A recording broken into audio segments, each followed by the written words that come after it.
this isn't fire you up music on a Monday morning, I don't know what it is. It's lullaby you back to sleep. Monday's cancelled. Monday is cancelled. Amanda has declared Mondays off.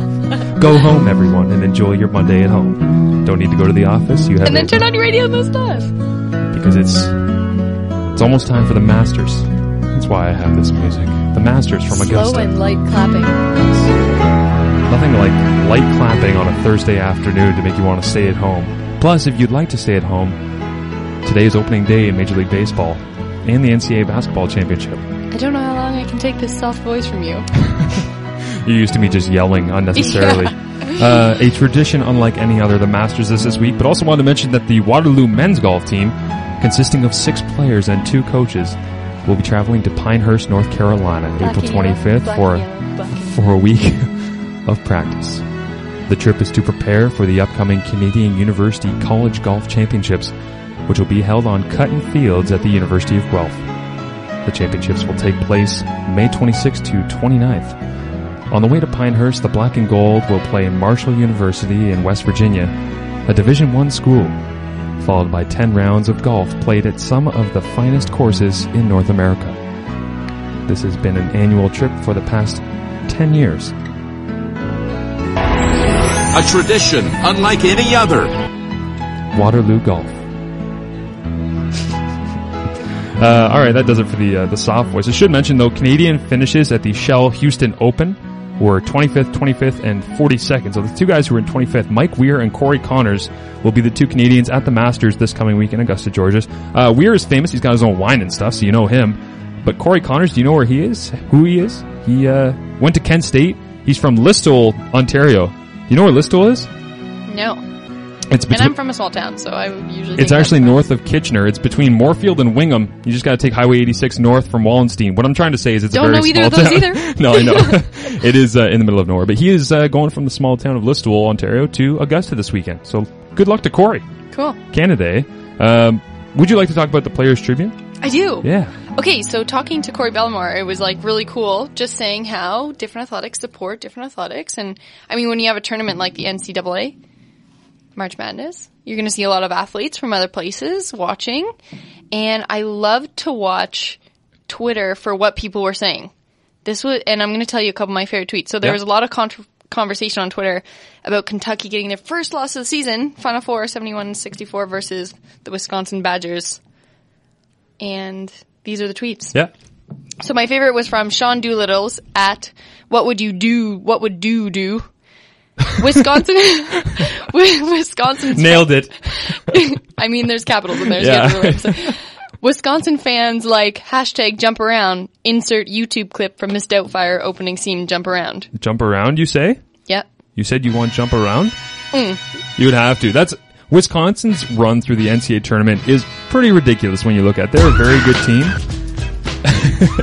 But they, when you're talking about athletes enjoying other teams as well. Yeah, you've got a picture of the Oakland Athletics tweeting at you, being like, it's time to jump around, boys. Aaron Rodgers was on the court after the Elite Eight victory with Wisconsin. I saw that. And people were angry. And he was like, for everybody that's angry at me, you can talk to Barry Alvarez, who's the athletic director. What? He was the one who gave me the tickets because I play quarterback for the Green Bay, Wisconsin Packers. Right? Like, that's why he's there. So, I don't know why people were ripping on him. But anyway, so there's so much support from the sports world, and that's why I love the NCAA tournament. Yeah. We had Benjamin Watson say, not gonna lie, I had no idea they could play ball in Wisconsin. I stand corrected. And that's a New Orleans Saints tight end. Yeah, I feel like Benjamin, who used to play for the Patriots as well, might not be the authority figure on NCAA basketball. But used to go to Duke. Yeah, true. So Georgia. He should know what's up.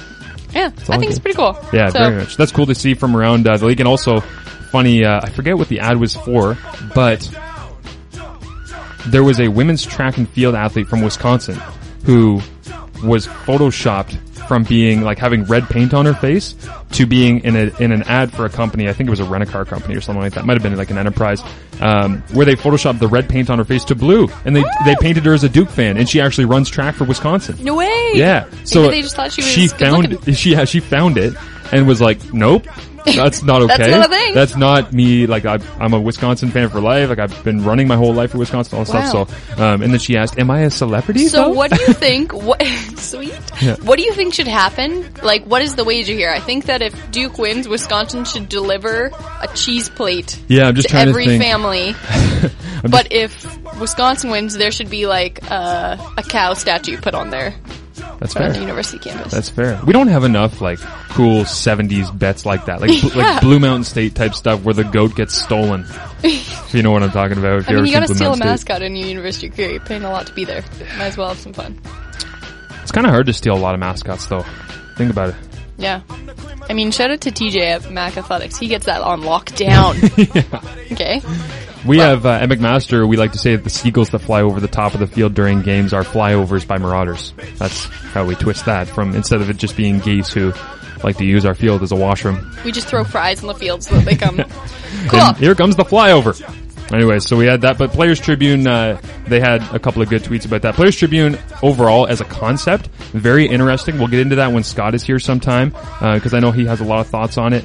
Players Tribune was basically sponsored by Derek Jeter when he ended his career. Like, he turned it into a marketing promotional thing. The second that he was done his MLB career last year, he said, oh, by the way, I'm releasing this. So while all the spotlight's on him after he finished his year-long sojourn of goodbye from the Yankees, he ended up moving on to release this website where several athletes release what are supposed to be self-written articles, but it turns out there's kind of ghostwriters in some situations, and it's been called into question over the last week because David Ortiz from the Boston Red Sox wrote an article about PED use, and some of it was pure and you could tell it was from Ortiz, and then there was other parts of it where you're like, yeah, that's really not you at all. So anyways, we will get into that another time, but and we're looking to make OUA Today our WordPress once we get it up and running officially going, which will likely be I want to say middle of the summer at the latest when it's up and 100% go. It's going to include articles from student athletes, from writers, from people like at the Charlton, up at Carleton and the Ontarian, up at Guelph and the Silhouette here. Like, there's a lot of great sports writers that are trying to get their due, and we're looking forward to giving them that promotion and that ability to kind of have their voice heard. So we'll be putting those up on our website. So look forward to that. April Fools. Did you have any April Fools experiences? I did not, but do you know what I was thinking? If you had anything... No, tell me. I'm going to right now.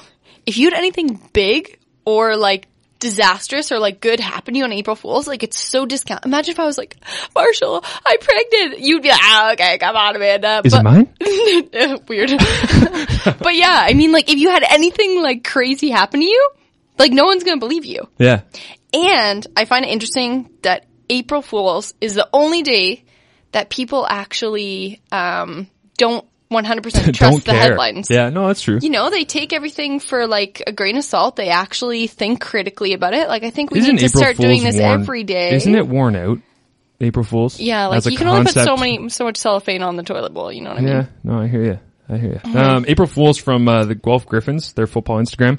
They said, coming fall of 2015, there will be a Griff-copter located in the northwest corner of Alumni Stadium. And I looked at it, and it was the one tweet/Instagram of the day that was like so ridiculous that you looked at, but I was like, wait, it's Guelph. That might be real. It's a possibility because they sent out a picture of like an animated, and I was like, I wouldn't put that past Stu. I think he could do it. Put the old Griff copter up in the corner there. He flies in pregame and drops out of a parachute possibly from 150 just feet. Just a really big drone. To midfield and just flexes. Cool. It'd be awesome. Yeah. No, I thought that was kind of the only funny one that I saw. Alabama strength and conditioning coach Scott Cochran also met with Guelph football coaches last week while we're talking about them. You might know him from the 60 Minutes feature they did on him that was eye-opening, to say the least. Basically followed around the man that creates some of the craziest athletes in the entire NCAA. This is about 1 minute 50 seconds long. I don't think you'll regret listening to any of it. This is Scott Cochran, kind of the best of from that 60 Minutes story. You're a Bentley right now. I'm just gonna put spinners on that thing. I need you lower! Bam! Hit it! Oh, straighten your arm. Oh, that's mine. That's mine. Yeah! I mean, come on, you already know. So get your mind right. Hey, pull your pants up. Damn.